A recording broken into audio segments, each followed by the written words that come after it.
Hi, everyone. Welcome to this mantra breathing. We're so happy to have you with us today.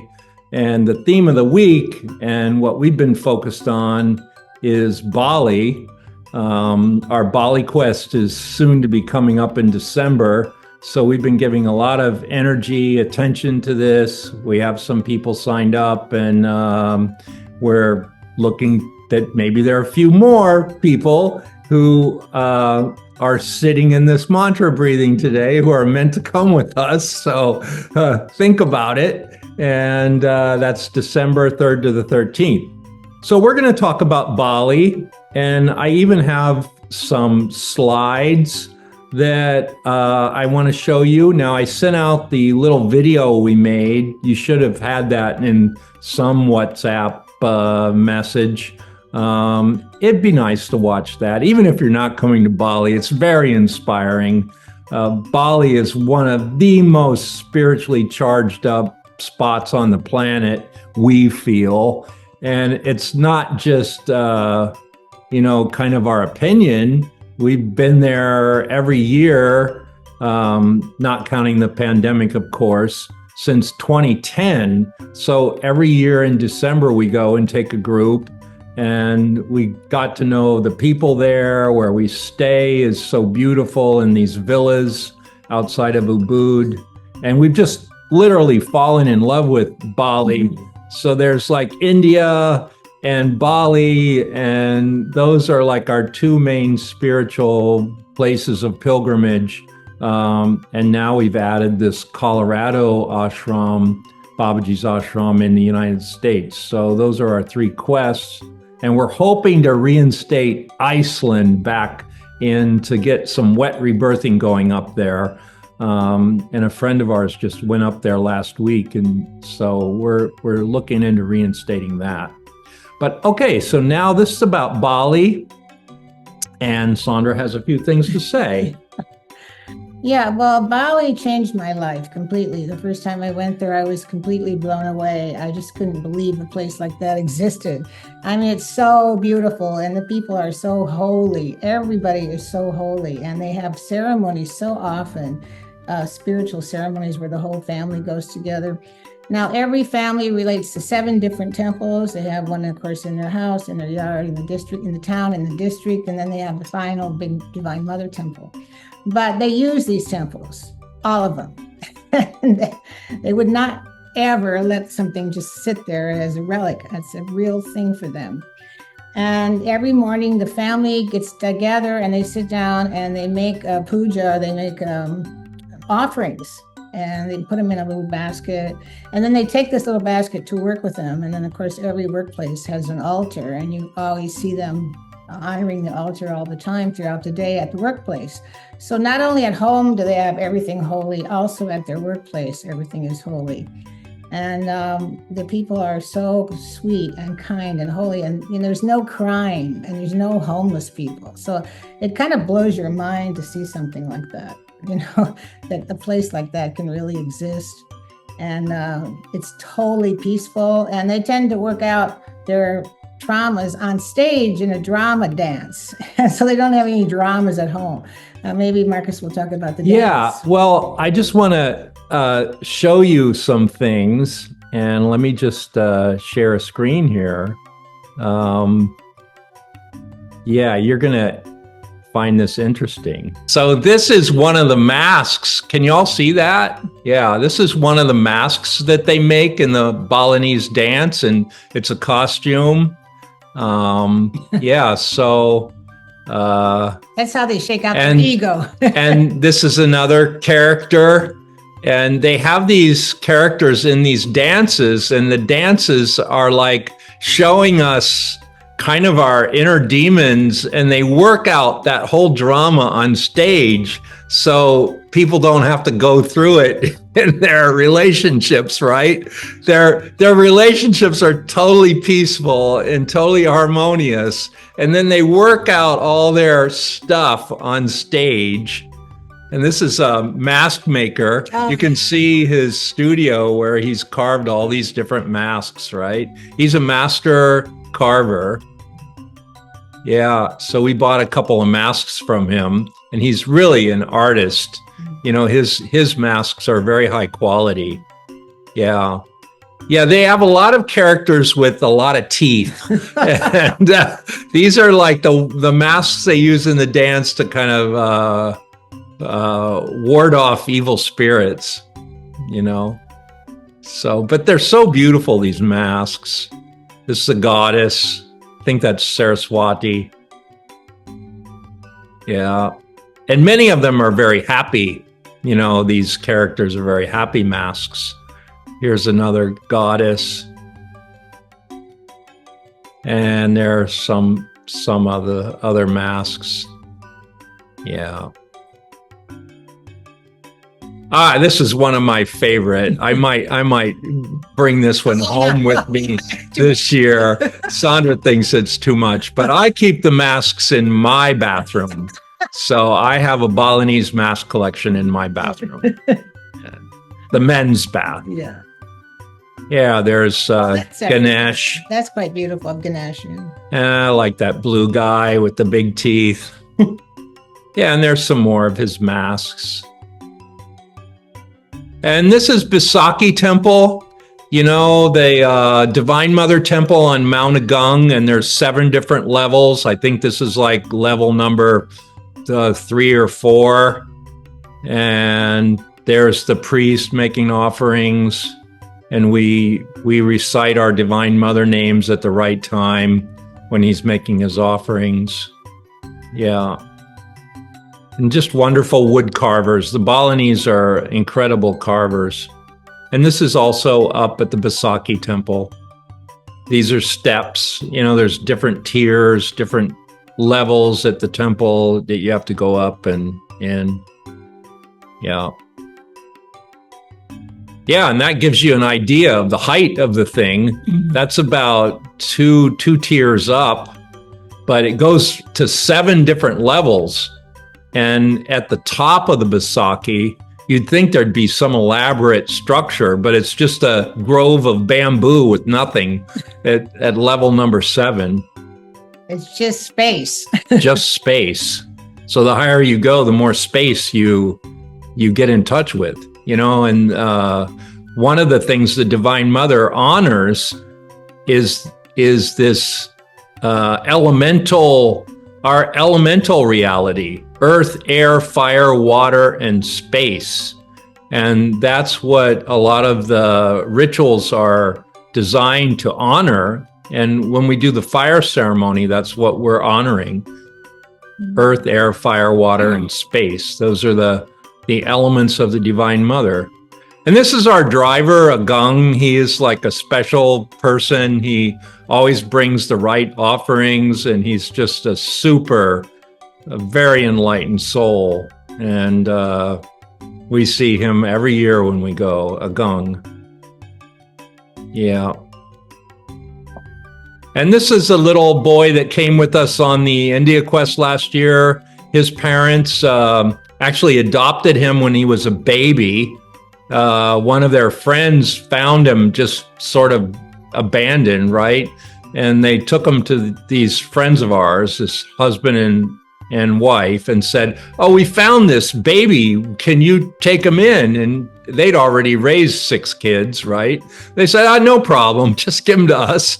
So they've raised this boy, and he's very special. He was a high priest in several lifetimes. Yeah, and some clairvoyants said he was very high in past lives as a priest. So they're kind of grooming him to be a priest. Yeah. And this is one of the temples at Bisaki.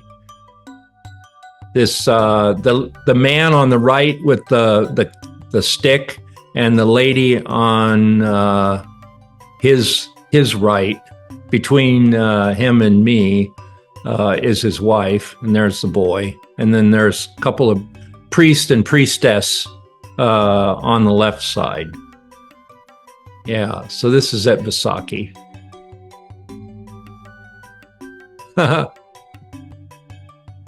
He's a little shy, that guy. Forgot I had my head shaved there. Yeah.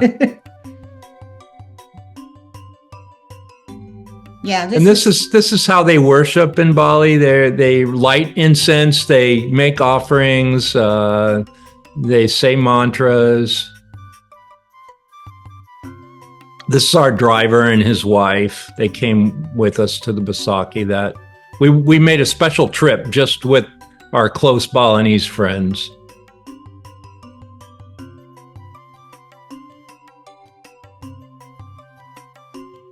More Basaki. Yeah. And this is some friends of ours own this spa. They're Westerners. They have this Taksu spa, and this is their spa. And Zen. yeah, it's something. Praise to the Divine Mother. Praise to you, Divine Mother. You have once again made my life a miracle. I think that's something Sandra wrote. Yeah. And this is Mother of Immortality. That's from my Odes to the Divine Mother. That's a painting I did of the Divine Mother in Australia. More Odes to the Divine Mother. Oh, and this is the Temple of Death. We always go there at the end of our stay in Bali and pay our respects. You got to go down like 400 steps into the earth. It's way down in the bowels of the earth, and it's where a lot of Buddhist kings are buried, and they call it Ganang Kawi. It's a temple of death. And yeah, and that's the river at the bottom running through this valley. And there you go. And these are stupas kind of built into the side of the rock cliff. And yeah, it's a very beautiful place, but very powerful, very, very powerful energy there. When we wrote our book on physical immortality, we went there that year and shaved our head, and we said, well, we want to make sure we've cleared enough of our death urge to put this book out. So we went to the Temple of Death and shaved our heads, and that was a good ritual to do. We both went through a lot. Yeah, then we both got sick after that, of course. Your response column comes up. Yeah, I got bronchitis immediately.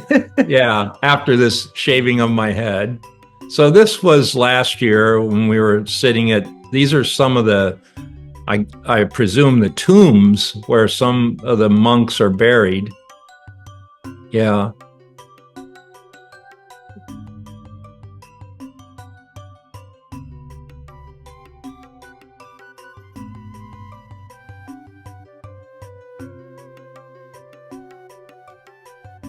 I want to see if I can get to these places where we went. Okay, that's Basaki. That's with our group when we went to Basaki. Yeah, more Basaki. That's this priest that takes us around. We've known him for like over 10 years, and he's a sweet guy. He has a family there, and we always tour around with him. Okay, so now we're getting into, this is the Tirtha Impal. This is the Immortality Spring, and it's where we go to bathe in the immortal waters. There, that's a good picture of it. There are these fonts, and you go in the water and you put your head under each font. You go down, you say some prayers, and you cleanse yourself. And it's very powerful. And Robert Kuhn says this is one of the most powerful sites on the planet for manifesting physical immortality. And all the ley lines, you know what ley lines are. There are these energy lines that cross and intertwine around the planet. They all come together in Bali at this place, and they're cleansed by this spring. So it's like an infinity sign around the planet, and right in the middle where the two sides come together is this spring. So it's very powerful, a sacred site. And these are some of the people that came with us last year. Okay, now that shows you what you do at the spring. You cleanse yourself, you put your head under the font, then you go to the next font, say a prayer, go to the next font. Yeah.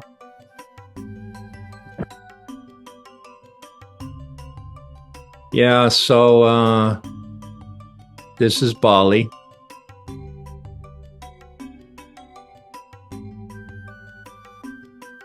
And we're right in there with all the Balinese people too. We're right with them. So those are some of the highlights of the Bali quest, and we hope some of you will be inspired to come with us this year. Yeah, and you can write to us if you have any concerns or questions. We're happy to have a call with you. I think Risa and I spoke quite a lot for about an hour about Bali, and she got clear to come. So if you have any questions, we're here for you. All right, so that is our Bali quest. I want to just say about Bali, it's like, what's the value of going on these quote unquote pilgrimages to sacred places? Is it takes you out of your normal environment, your routine, and gives you space. It just gives you space to be who you are as God created you, not that you can't be wherever you are, but when you're removed from all your routines and all your external responsibilities and all of your, habits, so to speak, you can really go deeper within, and you can find that place where you have the clarity, to, I don't want to say restructure your life, but it gives you insight and clarity for your future that you can implement something new that maybe you haven't thought of, maybe you haven't been practicing. And when you give yourself that space, common terminology is a retreat. You go on a retreat from your everyday life to a very beautiful and sacred place. You can receive a lot of insight, a lot of new ideas, a lot of new energy, a lot of new relationships. You meet with other people on the quest. And these are very valuable spiritual boosts. They kind of boost your spiritual evolution. And this is why we do 3 or 4 quests a year.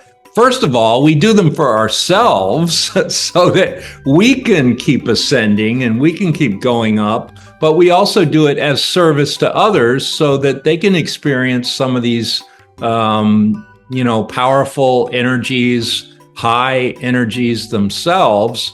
And we have it down so we know how to make that as easy as possible and take you to the highest spots, right? And you don't have to learn all of that stuff. Took us years to be able to figure some of these things out, right? And we've got it all down to, a very good science almost. And we can take you to these high spots right off the bat. And you can be assured that you're going to have these elevated experiences. So this is why we go to Bali. This is why we go to India in the spring, for these spiritual quests, that we can make our evolution, our inner evolution, much faster. They're like a springboard, a booster rocket. It's like a booster rocket to your higher self. And it cuts a lot of time. So we recommend that you consider coming with us. Yeah. All right. Well, Boli Baba Ki Jai. That's our Bali quest. And I hope you enjoyed some of those slides.